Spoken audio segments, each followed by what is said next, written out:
Bismillahirrahmanirrahim. Assalamualaikum warahmatullahi wabarakatuh. Kita bermohon semoga rahmat Allah senantiasa dicurahkan dan melahirkan keberkahan-keberkahan terbaik yang diridhai Allah Subhanahu wa taala. Comment, like, and share. Like, subscribe, share, and comment. Asyhadu an la ilaha illallah wa asyhadu anna Muhammadar Rasulullah. Syahadat menempati rukun pertama dalam ibadah, dalam Islam. Inna dina indallahil Islam. Tidak ada agama yang diridhai Allah kecuali Islam. Kita masuk Islam. Ketika akan masuk Islam dan mengamalkan ibadah dalam Islam, di hadis Muslim, nomor hadis yang ke-8. Lihat dalam muqaddimah jilid pertama, tapi Sahih Muslim, nomor hadis nomor 8. Ada hadis disampaikan dari sahabat Nabi Umar bin Khattab radhiyallahu taala anhu. Di Al-Arba'in nomor hadis yang kedua. Ketika Nabi Muhammad ditanya tentang Islam oleh malaikat Jibril, mal Islam? Apa itu esensi Islam? Apa itu ibadah dalam Islam? Apa pokok dalam Islam? Kata Nabi, jawaban pertama, antashhada an la ilaha illallah wa anna Muhammadar Rasulullah. Kamu harus menetapkan, bersaksi, berkomitmen bahwa tidak ada Tuhan selain Allah. Yang layak disembah hanya Allah saja. Dan cara menyembahnya mengikuti tuntunan Nabi Muhammad SAW. Makanya ibadah pertama kita itu syahadat. Pengakuan hanya Islam yang benar. Hanya Allah Tuhan yang benar. Yang lain kita tidak akui sebagai Tuhan. Tidak ada Tuhan selain Allah. Tidak ada agama selain Islam. Ketika Anda mengatakan itu, undang-undang menjamin. Jadi sebetulnya kalau ada orang yang menyoal Anda, nggak boleh itu keyakinan begitu. Itu intoleran. Dia sedang melanggar undang-undang. Dan keyakinan kita ini bukan hanya dikuatkan oleh ayat-ayat Al-Quran. Tapi juga dijamin oleh undang-undang.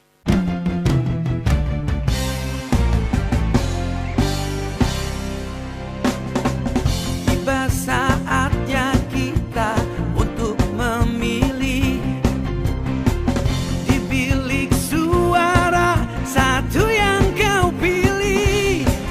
Mari rayakan pesta demokrasi. Tentukan pilihanmu untuk bangsa Indonesia. Berikan suaramu demi masa depan kita. Langsung umum, bebas, rahasia, jujur dan adil. Ayo memilih untuk Indonesia. Apa kemudian pasalnya? Satu, dasarnya Pancasila. Sila yang pertama, ketuhanan yang Maha Esa. Nah, dalam memahami ketuhanan yang Maha Esa ini, maka rumusannya lihat di Undang-Undang Dasarnya. Pasal 29, ayat 1. Negara berdasar atas ketuhanan yang Maha Esa. Jadi konsep bernegara kita itu didasarkan pada ketuhanan yang Maha Esa. Jadi kalau kita meyakini hanya Allah Tuhan yang Maha Esa, maka keyakinan kita dijamin oleh undang-undang. Dalam menjalankan keyakinan ini, diatur di pasal keduanya, di pasal 29 ayat keduanya. Di dalam memahami pasal 29 ayat 1, terjemahannya adalah, cara memahaminya pasal 29 ayat 2. Negara menjamin kemerdekaan tiap-tiap penduduk untuk memeluk agamanya masing-masing dan beribadah menurut agama dan kepercayaannya itu. Jadi sebetulnya itu keyakinan standar setiap pemeluk agama. Itu indah sekali. Indah dalam Islam itu. La ikraha fid din. Tapi kita pun tidak boleh mengikutkan keyakinan kita pada keyakinan orang lain. Dan itu sebetulnya standar dalam keyakinan beragama. Ini wilayah keyakinan. Jadi dalam Islam kita punya keyakinan yang paling benar Islam. Makanya kita bersyahadat memutuskan masuk Islam. Non-Muslim dia punya keyakinan. Yang benar menurut dia adalah kepercayaan dia. Makanya dia memutuskan mengambil keyakinan dia. Jadi wajar kalau kita mengatakan misalnya, ini Islam yang paling benar. Sebagai Muslim wajar. Aneh kalau ada yang mengatakan, katanya yakin Islam yang benar. Tapi mengakui ada yang lain selain Islam. Itu aneh. Makanya dalam teori ini tidak berlaku teman-teman sekalian. Tidak berlaku hukum pluralisme. Gak berlaku. Pluralisme itu pemikiran yang aneh. Ya, semua agama benar. Mengantarkan kemudian kepada Tuhan yang sama. Cuma caranya beda-beda. Jadi dari semua yang benar itu, mana yang paling benar? Sebagai seorang Muslim, kita meyakini bahwa hanya Islam yang benar. Seperti non-Muslim meyakini kepercayaan dia yang paling benar. Itu urusan masing-masing. Tapi kita sebagai Muslim meyakini bahwa Islam yang benar. Jadi kalau memang negerinya ingin bagus, ingin kuat, ingin kokoh, maka fundamental ekonomi yang pertama itu harus stabil. Jadi kalau ekonominya tidak stabil, maka pasti kehidupan berbangsanya akan goncang. Kenapa kita dianugerahi sumber daya yang tinggi, sumber daya alam yang luar biasa, sampai muncul pasal 33 itu? Ayat 1-3 untuk melindungi. Kemudian juga sumber daya manusia yang luar biasa. Jadi kompetensi ya sumber daya manusia yang luar biasa, alamnya dahsyat, tapi itu hanya bisa dikelola untuk memakmurkan ketika yang mengelolanya itu orang-orang yang benar. Jadi ketika Anda tampil memilih di bidang ekonomi, maka jangan sekedar tampil dengan keilmuannya, sisi intelektualitas, tapi harus hadir dengan sisi keimanan dan ketakwaannya. Kalau Anda tidak tampil, nanti yang muncul itu memang yang pintar-pintar, tapi yang kurang baik. Ini yang jadi persoalan. Halo, Korun itu kaya tidak? Ahli manajemen bukan? Sukses. Makanya ketika diminta untuk berbagi, dia katakan saya memperoleh ini karena ilmu saya. Jadi pondasi iman itu memang sangat penting. Dan Anda yang belajar, kalau buka undang-undang Sisdiknas, buka undang-undang nomor 20 tahun 2003 tentang Sisdiknas. Di pasal menimbang, poin B, Undang-Undang Dasar 1945 mengamanatkan pada pemerintah untuk menyelenggarakan dan mengusahakan satu sistem pendidikan nasional yang meningkatkan keimanan dan ketakwaan kepada Tuhan Yang Maha Esa serta akhlak mulia yang diatur oleh undang-undang. Jadi ternyata sistem pendidikan kita itu bukan hanya mencetak orang-orang yang pintar, itu yang membedakan dengan Barat. Kalau Anda buka kamus Oxford untuk standar pendidikan di Barat, itu ukurannya kepintaran. Makanya standar di sana Anda pintar, Anda jadi ilmuwan, itu sukses. Tapi di sini tidak. Anda itu dianggap menjadi pintar dan baik itu bukan karena unggul intelektual saja, tapi ketika keimanan, ketakwaan dan akhlak mulia itu tampil. Jadi bukan sekedar kader-kader yang unggul dari nilai intelektual, tapi ada nilai keimanan dan ketakwaan. Ini amanat undang-undang loh. Dan itu transformasi dari Quran kepada nilai-nilai kebangsaan. Yang ketiga, yang terakhir, pondasi bangsa kalau ingin maju, ingin kuat, selain di bidang ekonomi, bidang pertahanan, keamanan, politik, dan hukum, yang paling penting untuk kita garis bawahi adalah bidang pendidikan. Maka saya tutup dengan satu ayat saja. Kalau kita praktekkan ayat ini, maka semua orang yang belajar, statusnya naik status dari thulabil ilmi, hanya pembelajar saja, naik tingkat langsung oleh Al-Quran, namanya dirubah dengan nama mujahid fisabilillah. Jadi kalau meninggal, itu statusnya syahid. Cuma syahidnya syahid akhirat. Tapi nilainya kata para ulama tafsir sama dengan yang berjihad di medan perang. Maka turunlah Quran surah ke-9 At-Taubah di ayat 122. Saya bacakan ayatnya dan sekali lagi dibuka dengan kalimat iman. Wa ma kanal mu'minuna liyanfiru kaffah. Falaula nafara min kulli firqatin minhum ta'ifah. 1. Liyatafaqahu fid din. 2. Waliyunziru qaumahum idza raja'u ilaihim. 3. La'allahum yahdharun. Ayat ini turun sebab nuzulnya ketika banyak orang-orang Islam pada masa itu, insan beriman, itu terpanggil kuat merespon perintah jihad secara militer. Bergerak ketika ada panggilan itu bisa ditinggalkan aktivitas apapun untuk terlibat dalam jihad militer. Tiba kemudian turun ayat ini yang merespon tentang satu pilihan lain yang kalau dikerjakan itu nilainya sama dengan jihad fi sabilillah dalam konteks perjuangan militer. Wa ma kanal mu'minuna. 1. Dan tidak semestinya semua insan beriman saja. Pertama, sifat pelajar yang sejati itu, kalau dia adalah pelajar yang orientasinya bisa memakmurkan kehidupan berbangsa bernegara, maka bukan sekedar pelajar mencari ijazah, pelajar mencari pengetahuan, tapi juga pelajar dengan basic keimanannya. Maka kalau sudah punya basic keimanan, tafsirnya apa? Hadis Nabi di Sahih Muslim. Nomor hadis yang ke-8 dari Umar bin Khattab radhiyallahu taala anhu. Hadis tentang iman, tentang Islam, tentang ihsan.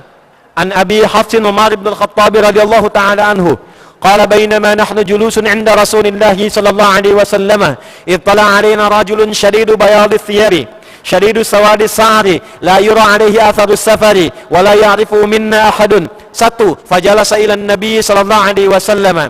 2. Fa asnada rukbatayhi ila rukbatayhi. 3. Faqala ya Muhammadun akhbirni 'anil Islam, dan seterusnya hadis. Tipikal hadis yang benar, hadis pasti benar dari Nabi Sallallahu Alaihi Wasallam yang menjelaskan tentang karakteristik insan beriman, pelajar beriman itu, yang benar itu. 1, kata Nabi, ketika dia datang ke majlis ilmu itu sudah kelihatan karakternya. Tampilan yang rapi, siap untuk belajar. Di pelajar beriman itu jangan sampai datang ke kelas, ke kampus, ke majlis ilmu tidak punya persiapan. Apalagi yang menjadikan orientasi belajarnya hanya untuk nyambi saja. Jadi kalau Anda memang benar-benar mau belajar, fokus. Anda uraikan, Anda mau jadi apa? Turunkan menjadi kurikulum. Saya ingin ke depan menjadi seorang misalnya insinyur. Maka apa pelajaran-pelajaran yang mengantarkan saya menjadi insinyur itu? Maka support dengan nilai-nilai keimanan supaya kreasi yang diwujudkan dengan nilai keinsinyuran itu pada manfaatnya. Quran menyebut karakteristik yang pertama ini dengan 3 kelompok. Akan terdapat 3 kualifikasi. Falaula nafar, 1 nafar. Min kulli firqah, 2 firqah. Ketiga, ta'ifah, ini yang terpilihnya. Jadi kalau nafar itu bilangan banyak, yang seperti sekarang, mungkin ada 500.000 orang. Kalau setengahnya turun menjadi firqah. Setengahnya lagi itu menjadi ta'ifah. Nah, cara membaca ayat ini kata Al-Quran, orang yang belajar itu mungkin semuanya, tidak akan semuanya punya visi yang sama untuk menjadi sukses. Yang kesini pun mungkin orientasinya beda-beda. Ada yang kedua ingin tahu, yang penting dapat info, selesai. Ada yang ketiga, ini yang mahal, namanya ta'ifah. Ta'ifah ini golongan sedikit. Jadi kalau kita belajar, bapak ibu titipkan anaknya untuk belajar di tempat manapun, maka jangan jadikan jadi kualifikasi nafar atau firqah, masukkan dalam golongan ta'ifah. Bagaimana kualifikasi orang ta'ifah itu? Cara belajarnya bukan talaba, tapi tafaqqoha. Tafaqqoha dari kata fiqih, ditambah tak di depannya menunjuk pada kesungguhan, ditambah tasdid menunjukkan motivasi berkali lipat. Jadi pertama, kalau Anda ingin sukses, berhasil, khususnya di dunia pendidikan kita ingin tingkatkan, maka setiap dosen, setiap guru, termasuk murid-murid mahasiswa pembelajarnya, jangan pernah kita masuk di dunia pembelajaran kecuali 1, serius untuk memahami apapun yang kita pelajari dan kita ajarkan. Yang kedua, lalu untuk mendapatkan itu jangan dikira mudah, ada tantangannya, karena itu menggunakan tasydid, kata syiddah. Kalau sudah sukses, nah ini yang mau saya tekankan ya, hanya Al-Quran yang menyampaikan langsung dengan firman-Nya yang tegas dan jelas. Bagi orang-orang anak negeri yang sudah sukses, pintar dalam pendidikannya, dalam ilmunya sudah mapan, maka diminta langsung oleh Quran pulang, bangun negerinya. Kalau sudah pintar, Anda berangkat belajar yang serius. Itu biaya yang Anda gunakan itu ada zakat umat Islam di dalamnya. Ada yang dari APBN, itu amanat bangsa. Kalau sudah sukses pulang, kata Quran itu. Waliyudhilu qaumahum, pulang ke tempat masing-masing, lihat di daerahnya, lihat di desanya, ilmu apa yang bisa diterapkan di situ, la'allahum yahdharun, supaya setiap desa, setiap wilayah itu mendapatkan implementasi pencerahan dari ilmunya. Itu 4 bagian dari Quran yang bisa digunakan untuk membangun bangsa. Kalau kita ingin bagus, gunakan 4 pilar ini. 1, kuatkan ekonominya. Yang kedua, stabilkan politik, hukum dan keamanannya.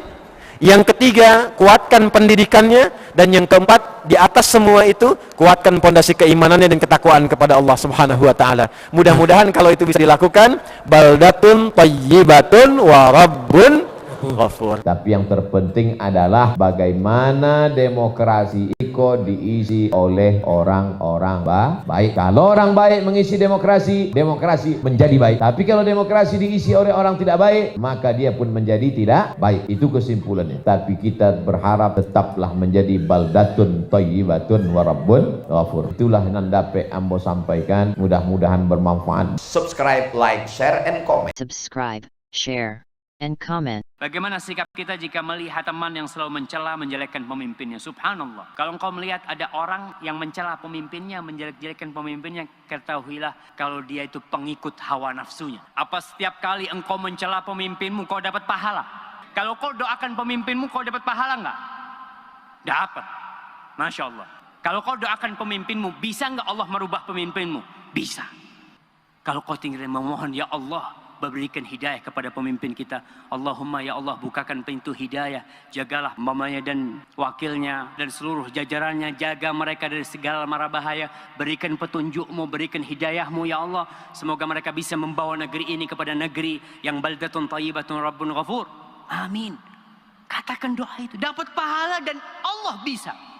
Allah tinggal kun. Hadanallahu wa iyyakum ila dinil haq. Billahi taufiq wa hidayah. Assalamualaikum warahmatullahi wabarakatuh. Takbir.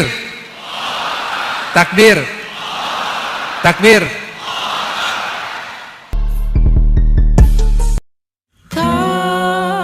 Terima kasih. Karin mohon undur diri. Subhanakallahumma wa bihamdika asyhadu an la ilaha illa anta astaghfiruka wa atubu ilaik. Billahi taufiq wal hidayah. Wassalamualaikum warahmatullahi wabarakatuh.